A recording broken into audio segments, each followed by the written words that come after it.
राम राम भाई सारे ने। Welcome to my YouTube channel your guide. तो दोस्तों, कल की क्लास में हमने सीखा था गुणनखंडों की संख्या निकालना। हम किस तरह से गुणनखंडों की संख्या निकालते हैं वो मैंने कल आपको बताया था। अब इसमें कभी कभार दो क्वेश्चन और बनते हैं। जैसे इसमें आपसे पूछ लेगा सम गुणनखंडों की संख्या बताओ, और क्या बताओ पूछ लेगा विषम गुणनखंडों की संख्या बताओ। जैसे गुणनखंडों की संख्या निकालना तो बता दिया था, लेकिन इसके साथ साथ इसमें दो क्वेश्चन और बन जाते हैं जो बनते हैं सम गुणनखंडों की संख्या निकालना और विषम गुणनखंडों की संख्या निकालना।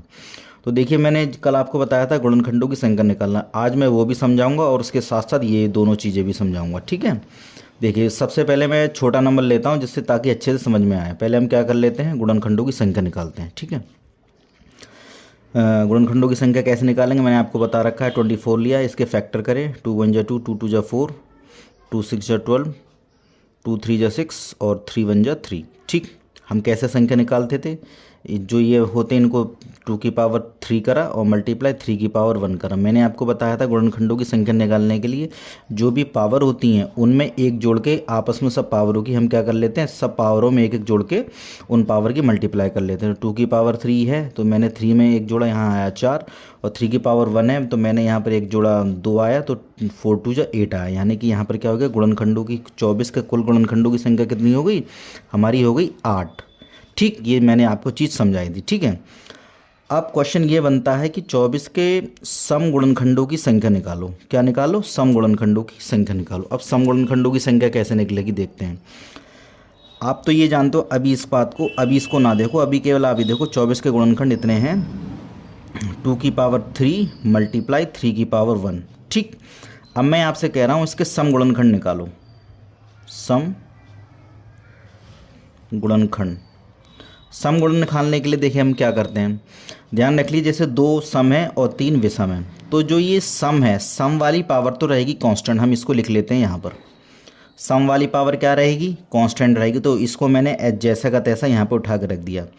अब जो इसमें विषम का पोर्शन होता है इसमें हम वही प्रोसेस अपनाएंगे जो गुणनखंडों की संख्या में अपनाया था। इसमें हम क्या कर लेंगे, 3 की पावर में एक जोड़ के लिख देंगे। यहाँ कितना आ जाएगा 2, 3 की पावर मैंने एक जोड़ दिया, यहाँ लिख दिया मैंने 2, 2 3 जा 6। अब 24 के सम गुणनखंडों की संख्या कितनी हो जाएगी, 6 हो जाएगी, हो जाएगी 6। अब देखिए 24 के सम गुणनखंडों की संख्या 6 कैसे होती, पहले ये देख लेते हैं।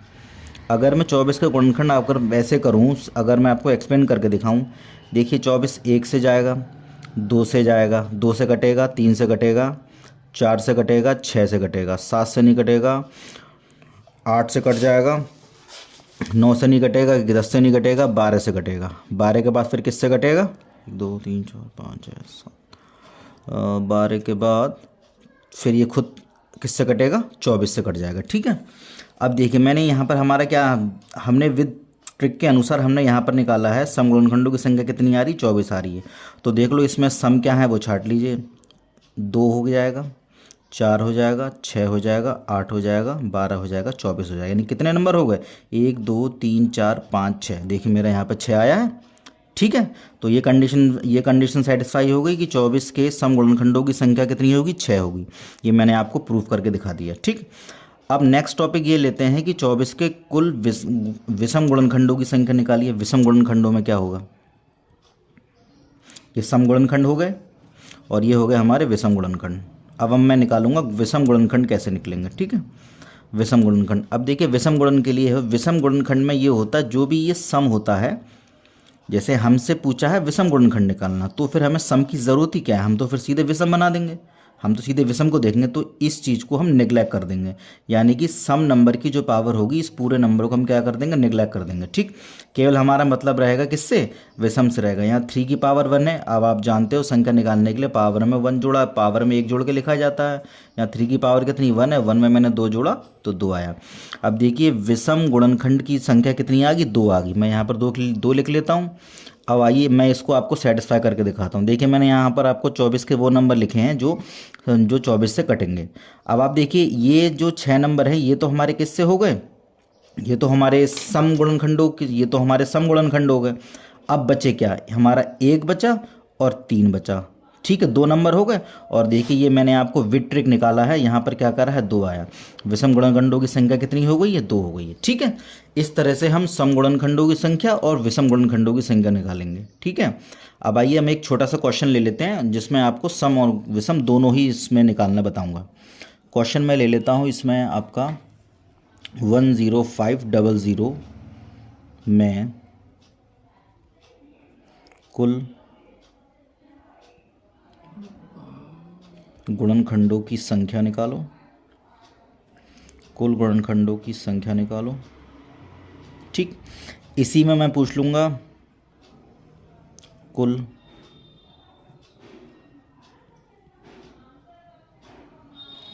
इसमें हो जाएगा कुल सम गुणनखंडों की संख्या निकालो।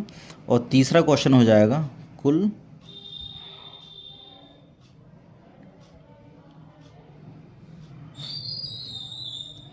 विषम गुणनखंडों की संख्या निकालो। ठीक है, आइए देखते हैं। पहले तो हमें क्या करना पड़ेगा, पहले तो हमें फैक्टर करने पड़ेंगे, देख लेते हैं कैसे होंगे। 10500। ठीक, सीधी सी बात, 0 है तो 2 से डिवाइड करते हैं। 2 5 जा 10 हो जाएगा, 2 2 जा 4, 2 5 जा 10, यहाँ 0 आ जाएगा। ठीक, फिर से अगर 2 से जा सकता है, 2 2 जा 4, 2 6 जा 12, 2 2 जा 4, 2 5 जा 10। अब हमारा किससे जाएगा, 3 से जा सकता है, ये हमारा हो जाएगा 3 8 जा 24, यहाँ 22, 3 7 जा 21, यहाँ हो जाएगा 15, 3 5 जा 15। क्या फिर 3 से जा रहा है, 3 2 जा 6, 3 नहीं, अब सीधे हमारा किससे जाएगा, 5 से जाएगा।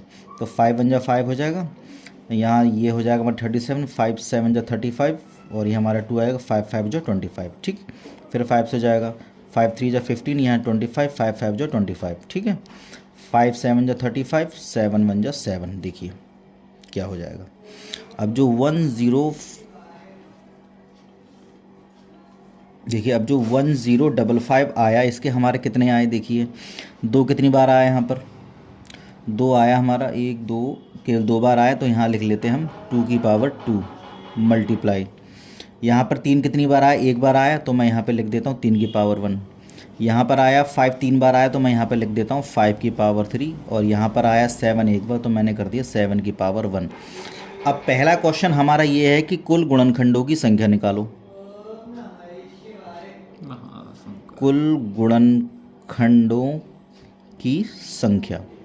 ठीक है, अब हम जानते हैं कुल गुणनखंडों की संख्या हम कैसे निकालते हैं, जितने भी पावर्स हैं ये, इन सब में एक जोड़ के आपस में इन सब पावर की मल्टीप्लाई कर देते हैं। आइए करते हैं। 2 में 1 जोड़ा तो कितना आया, 3। 1 में 1 जोड़ा तो कितना आया, 2 मल्टीप्लाई 3 में 1 जोड़ा तो कितना आया, 4। और 7 की पावर 1 है, तो 1 में 1 जोड़ा तो कितना आया, 2 आया। ठीक है, 2 3 जा 6 आ जाएगा, मल्टीप्लाई 4 2 जा 8 आया, और 8 6 जा कितना होता है, ये हमारा हो जाएगा 48। तो कितना आ जाएगा, 10500 की कुल गुणनखंडों की संख्या कितनी आई। तो ठीक है दोस्तों, ये हमारा कुल गुणनखंडों की संख्या हमारा कितना आ गया, 48 आ गया। ठीक है, अब नेक्स्ट क्वेश्चन है हमारा सम गुणनखंडों की संख्या। आइए सम गुणनखंडों की संख्या निकालते हैं। सम गुणनखंडों की, तो ठीक है दोस्तों, अब हम इसमें क्या देखेंगे, गुणनखंडों की संख्या। क्या देखेंगे, गुणनखंडों की संख्या। ठीक, सम गुणनखंडों की संख्या। ठीक है, अब मैंने बताया था जो ये सम होता है, हम इसकी पावर को तो यहाँ कर देते हैं कांस्टेंट आगे, और बाकी इसके आगे जितनी भी विषम नंबर की पावर होंगी उन सब में क्या करते हैं, उन पावरों में 1 जोड़ के यहाँ लिख देते हैं। तो 3 की पावर 1 है, यहाँ 2 लिख दिया। यहाँ पावर 3 है, तो यहाँ मैंने कर दिया 4। यहाँ पावर 1 है, यहाँ मैंने कर दिया 2। ध्यान रखना, जो सम नंबर होता है उसकी पावर कांस्टेंट रहती है जब भी हम सम गुणनखंडों की संख्या निकालेंगे। तो जो इस सम है इसकी पावर मैंने कांस्टेंट कर दिया, यहाँ 2 पावर था, मैंने 2 का 2 लिखा है। फिर ये सारे विषम नंबर हो जाते हैं। विषम नंबर की पावर में क्या करेंगे, इनकी जो पावर होगी इन सब की पावरों में 1 जोड़ के यहाँ पे लिख देंगे। तो वही मैंने करा है। यहाँ में जो इस सम नंबर था इसकी पावर कांस्टेंट थी, मैंने कांस्टेंट रख दिया। 3 की पावर 1 थी, मैंने यहाँ ऐड करके 1 ऐड करके 2 लिख दिया है। यहाँ पावर 3 थी, ऐड करके यहाँ 4 कर लिया है। यहाँ 7 की पावर 1 थी, 1 ऐड करके यहाँ मैंने 2 कर दिया। आपस में इनकी मल्टीप्लाई कर लेते हैं। 2 2 जा 4 हो जाएगा, 4 2 जा 8 हो जाएगा, 8 4 जा क्या होता है, 48 हो जाएगा।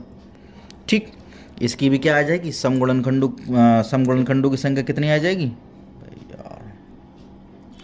सॉरी, इसमें ऐसा है 4 8 जा 32 होता है, ध्यान रखिए, सॉरी 4 8 जा कितना होता है 32 होता है। ठीक है, अब निकाल लेते हैं विषम गुणनखंडों की संख्या।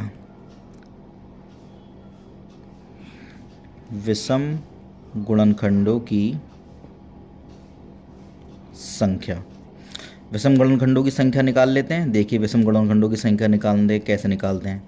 मैंने आपको बताया था विषम गुणनखंडों की संख्या निकालने के लिए जो ये सम नंबर होता है इसको हम नेग्लेक्ट मान लेते हैं और फिर हमें जितना भी काम करना है सारे विषम नंबर्स पे करना। तो हमारे यही विषम नंबर्स हैं, ध्यान रखना। हम विषम गुणनखंडों की संख्या निकाल रहे हैं तो ये हमारा सम नंबर है, इससे हमें इसमें कोई मतलब नहीं रहेगा। जो हमारे जितने भी विषम नंबर हैं हम इनको ले लेंगे, इनमें वही प्रोसेस होगा, आपको पता है पावर जितनी होती उनमें ऐड करके हम मल्टीप्लाई कर दें। 3 की पावर 1 है, यहाँ 2 कर दिया, यहाँ पावर 3 है, यहाँ पे मैंने 4 कर दिया, यहाँ पावर 1 है, यहाँ मैंने 2 कर दिया। तो 2 4 जा 8, 8 2 जा कितना हो जाएगा 16 हो जाएगा। तो ध्यान रखिए कुल गुणनखंडों की संख्या 48 होगी, सम गुणनखंडों की संख्या 32 होगी और विषम गुणनखंडों की संख्या कितनी होगी 16 होगी। मैं इस क्वेश्चन को दोबारा रिवाइज कर रहा हूँ। देखिए 1055 था, हमने इसका पहले फैक्टर निकाले, फैक्टर हमारे इस तरह से आया, 2 की पावर 2 आया, 3 की पावर 1 आया, 5 की पावर 3 आया, 7 की पावर 1 आया। कुल गुणनखंडों की संख्या कैसे निकालते हैं, इसमें ऐसा करते हैं, हमारे पास जितने भी नंबर्स आते हैं इन सब की जो पावर होती हैं उनमें उन सब की पावरों में एक ऐड करके यहाँ लिखा जाता है, फिर इनकी आपस में मल्टीप्लाई कर दी जाती है। यहाँ क्या निकल आता है कुल गुणनखंडों की संख्या निकल आती है।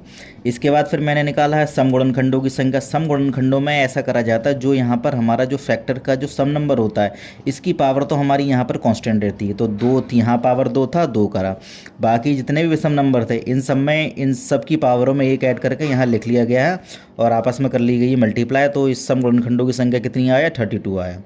अब इसमें देखिए विषम गुणनखंडों की संख्या कितनी हो जाएगी। अब विषम गुणनखंडों की संख्या मैंने आपको बताया कि जो ये इसमें सम नंबर होता है हम इसको नेग्लेक्ट मान लेते हैं, इससे हमें कोई मतलब नहीं होता, हमें बाकी के विषम नंबर से मतलब होता। तो इसमें भी वही काम करा गया है, पावर सबकी पावरों में एक ऐड करके यहाँ लिखा गया, इनको आपस में मल्टीप्लाई कर दिया तो 16 आया। तो कुल गुणनखंडों की संख्या हमारी 48 हो गया, सम गुणनखंडों की संख्या 32 हो गया और विषम गुणनखंडों की संख्या हो गया हमारा 16। ठीक है दोस्तों, तो ये था हमारा गुणनखंडों का सम और विषम की संख्या निकालना।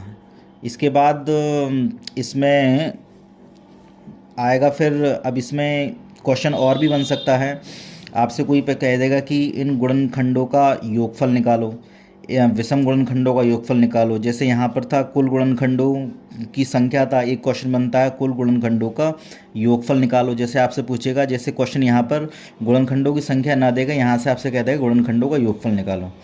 तो ये जानने के लिए हम